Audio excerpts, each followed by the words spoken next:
উচ্ছে হোক বা করলা, তেঁতোর ভয়তে অনেকেই খেতে পছন্দ করেন না। তবে আমার পদ্ধতিতে একবার রান্না করে দেখুন, আশা করছি আপনাদের কাছে ভীষণ ভালো লাগবে। বড়রা তো খাবেই, তবে ছোটরাও কিন্তু পিছনে থাকবে না, তারাও চেয়ে চেয়ে খাবে। তাহলে আর দেরি না করে দেখে নেওয়া যাক রেসিপিটা আমি কিভাবে তৈরি করেছি। নমস্কার বন্ধুরা, মিঠুস ওভেনে আপনাদের সবাইকে স্বাগত জানাই। আজ আমি আরও একটি নতুন ভিডিও নিয়ে চলে এসেছি আপনাদের সামনে। আজকের রেসিপিটা তৈরি করার জন্য এখানে আমি নিয়েছি 400 গ্রাম মতো করলা। এখানে করলাগুলো কিন্তু বড় বড় আছে, একটা দুটো করলা হয়তো পেকেও গেছে। তবে এমনভাবে রান্নাটা করব যে ফেলার তো দরকারই পড়বে না, বরং খেতে আরও বেশি পছন্দ করবে। এখানে দেখুন সবকটা করলা আমাদের কাটা হয়ে গেছে। আর এখানে কিন্তু আমি একটু মোটা মোটা করে কেটেছি, একদম যে পাতলা করেছি তা কিন্তু নয়। আর সেটা আপনাদেরকে দেখিয়ে দিচ্ছি, দেখুন ঠিক এইভাবেই কেটে নেবেন।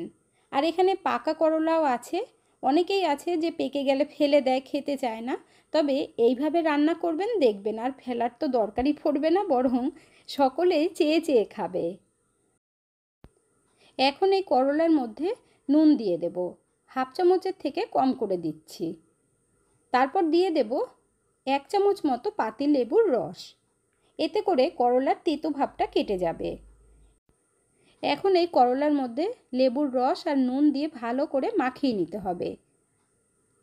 নুন দেওয়ার জন্য করলাগুলো একটু সফট হবে, তাই রান্নাটা করতে তাড়াতাড়ি হয়ে যাবে। করলার মধ্যে লেবুর রস আর নুন খুব ভালোভাবে মাখানো হয়ে গেছে।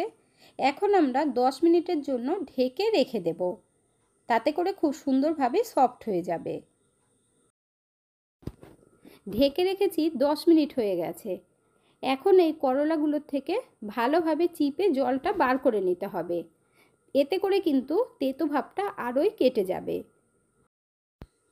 অনেক বাড়িতেই আছে বড়রাও পর্যন্ত তেতো খেতে একেবারেই পছন্দ করে না। তবে এই পদ্ধতিতে বানিয়ে দেখুন, বড়রা তো পছন্দ করবেই, বাচ্চারাও কোনো দিক দিয়ে পেছনে থাকবে না, তারাও চেয়ে চেয়ে খাবে। এইখানে দেখুন কত সুন্দরভাবে করলার থেকে চিপে জলটা বার করে নিচ্ছি। এখানে আপনাদের দেখিয়ে দিচ্ছি, দেখুন কতটা পরিমাণে জল বেরিয়ে গেছে, অনেকটা তেতো ভাব কেটে গেছে। এর মধ্যে আমরা কিছু গুঁড়ো মশলা অ্যাড করব, যাতে করে একটু চটপটা টেস্ট আসে। দিয়ে দিচ্ছি স্বাদ মতো নুন। যেহেতু আমরা জলটা বার করে নিয়েছি করলার থেকে, তাই নুনটা কিন্তু অনেকটাই কমে গেছে। এরপর অল্প করে হলুদ দিয়ে দিতে হবে, আন্দাজ মতো দেবেন হলুদটা। তার সাথে দিয়ে দিচ্ছি কাশ্মীরি লঙ্কার গুঁড়ো হাফ চামচ পরিমাণে, ধনের গুঁড়ো দিচ্ছি হাফ চামচ পরিমাণে, আর দিতে হবে ভাজা জিরের গুঁড়ো হাফ চামচের থেকেও কম। ভাজা জিরের গুঁড়ো দিলে টেস্টটা খুব ভালো হয়। গরম মশলার গুঁড়ো দিতে হবে অল্প করে, এতে করে সেন্টটা খুব সুন্দর হবে।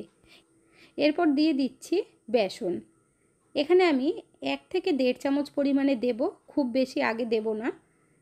করলাটা মাখতে মাখতে বুঝতে পারবেন বেসনটা কতটুকু লাগবে। এরপর দিয়ে দিচ্ছি 1 চামচ মতো সর্ষের তেল। এখন এই সব মশলা দিয়ে করলার সাথে খুব ভালোভাবে মেখে নিতে হবে। বন্ধুরা, আজকের ভিডিওটা যদি আপনাদের কাছে ভালো লেগে থাকে, তাহলে আমার চ্যানেলটিকে অবশ্যই সাবস্ক্রাইব করবেন, পাশে থাকা বেল আইকনটি দাবিয়ে দেবেন, সবার সাথে শেয়ার করবেন, একটা লাইক করতে ভুলবেন না কিন্তু। এখানে দেখুন করলার মধ্যে মশলাটা খুব ভালোভাবে মাখানো হয়ে গেছে। এখন আমরা 5 মিনিটের জন্য রেখে দেব। মশলাটা যাতে করলার সাথে সেট হয়ে যায়, তার জন্য ঢেকে রেখেছিলাম। 5 মিনিট হয়ে গেছে। এবার একটু উল্টে পাল্টে আপনাদের দেখিয়ে দিচ্ছি, দেখুন করলার মধ্যে খুব সুন্দর একটা কোটিং পড়ে গেছে মশলার। এখন আমরা রান্নাটা করে নেব। তার জন্য কড়াইতে 2 চামচ পরিমাণে সর্ষের তেল দিয়েছি। তেলটা গরম হবার পর দিয়ে দিতে হবে অল্প করে গোটা জিরে, কালো জিরে অল্প করে, আর দিতে হবে জোয়ান। জোয়ানটাও অল্প করে দেবেন। সব কিছু ভালোভাবে লাল হবার পর করলাগুলো আমরা দিয়ে দেব। এরপর ভালোভাবে উল্টে পাল্টে ভাজতে হবে। এই সময় গ্যাসের ফ্লেমটাকে বাড়িয়ে দিয়ে আমরা একটু নাড়াচাড়া করে নেব 1 মিনিট মতো। এখানে দেখুন কিছুক্ষণ পরে আবার উল্টে দিচ্ছি। এরপর গ্যাসের ফ্লেম কিন্তু কমিয়ে রেখে ঢেকে দিতে হবে, তাহলে করলাগুলো ভালোভাবে সিদ্ধ হয়ে যাবে। এইভাবে রান্নাটা করলে তাহলে করলাগুলো কিন্তু একটু ক্রিস্পি ভাব থাকে, এতে করে খেতে আরও বেশি ভালো লাগে। এখানে দেখুন আবার কিছুক্ষণ বাদে একটু উল্টে পাল্টে দিচ্ছি। এখন আমরা 2 থেকে 3 মিনিটের জন্য ঢেকে দেব, এতে করে ভালোভাবে নরম হয়ে যাবে। 3 মিনিট হয়ে গেছে, এখন ঢাকনাটা তুলে নিচ্ছি। আর করলাগুলো কিন্তু আগের থেকে অনেকটাই সফট হয়ে গেছে। গ্যাসের ফ্লেম কমিয়ে দিয়েই কিন্তু রান্নাটা করতে হবে, না হলে মশলাগুলো পুড়ে যাবে, তখন কিন্তু খেতে একেবারেই ভালো লাগবে না। আর করলার কালারটাও দেখুন কত সুন্দর হয়েছে। এর মধ্যে কিন্তু আমরা ঝাল দিইনি, কারণ কাশ্মীরি লঙ্কার গুঁড়োতে একটুও ঝাল থাকে না। এখন আবার আমরা 1 থেকে 2 মিনিটের জন্য ঢেকে দেব। 1 মিনিট হয়ে গেছে, ঢাকনা তুলে আবার একটু নাড়াচাড়া করে দিতে হবে। একঘেয়ে করলা ভাজা বা করলার তরকারি খেতে খেতে যদি বোর হয়ে থাকেন, তাহলে এই রেসিপিটা ট্রাই করে দেখতে পারেন। আশা করছি আপনাদের কাছে খুব ভালো লাগবে। এর মধ্যে এখন 2টো কাঁচা লঙ্কা দিয়ে দেব, কারণ রান্নাটা হয়েই এসেছে। আর লাস্টের দিকেই কিন্তু কাঁচা লঙ্কা দিতে হবে, যাতে করে ঝালটা করলার মধ্যে না ঢুকে যায়। যাদের ঝাল খেতে ভালো লাগে তারা লঙ্কাগুলো কামড়ে কামড়ে খাবেন, তাহলেই দেখবেন ভালো লাগবে। সেই জন্যই লাস্টের দিকে দেওয়া। এখানে দেখুন করলা কিন্তু সিদ্ধ হয়ে গেছে, আপনাদেরকে দেখিয়ে দিলাম। আর এইভাবে ভাজতে ভাজতে করলার মধ্যে ক্রিস্পি ভাবও এসে যাবে। রান্নাটা আমাদের কিন্তু কমপ্লিট হয়ে গেছে। গ্যাসের ফ্লেম বন্ধ করে দিয়ে অল্প করে আমচুর পাউডার দিয়ে দিলাম। যদি আপনারা আমচুর পাউডার না দিতে চান তাহলে স্কিপ করে দেবেন। তারপর খুব ভালোভাবে একটু সময় নাড়াচাড়া করতে হবে, কারণ আমরা গ্যাসের ফ্লেম বন্ধ করে দিয়েছি আমচুর পাউডারটা দেওয়ার আগেই। দেখুন বন্ধ অবস্থাতেই খুব ভালোভাবে মিশিয়ে দিয়েছি। একটু পাশ থেকে আপনাদের দেখিয়ে দিলাম কতটা সুন্দর হয়েছে।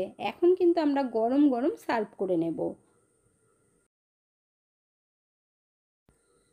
এইভাবে বানিয়ে বড়দেরকে রুটির সাথে লাঞ্চ বক্সেও দিতে পারবেন, কারণ এটা কিন্তু গরমেও নষ্ট হবে না, যে অতিরিক্ত গরম পড়লে নষ্ট হয়ে যাবে তা কিন্তু নয়।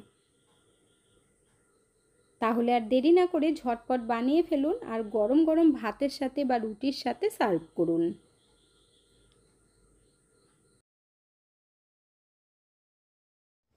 আজকের ভিডিওটা আপনাদের কাছে কেমন লাগলো অবশ্যই কমেন্ট করে জানাবেন। এতক্ষণ ধৈর্য ধরে ভিডিওটি দেখার জন্য অসংখ্য ধন্যবাদ। ভালো থাকবেন, সুস্থ থাকবেন। দেখা হচ্ছে পরের ভিডিওতে। Thank you.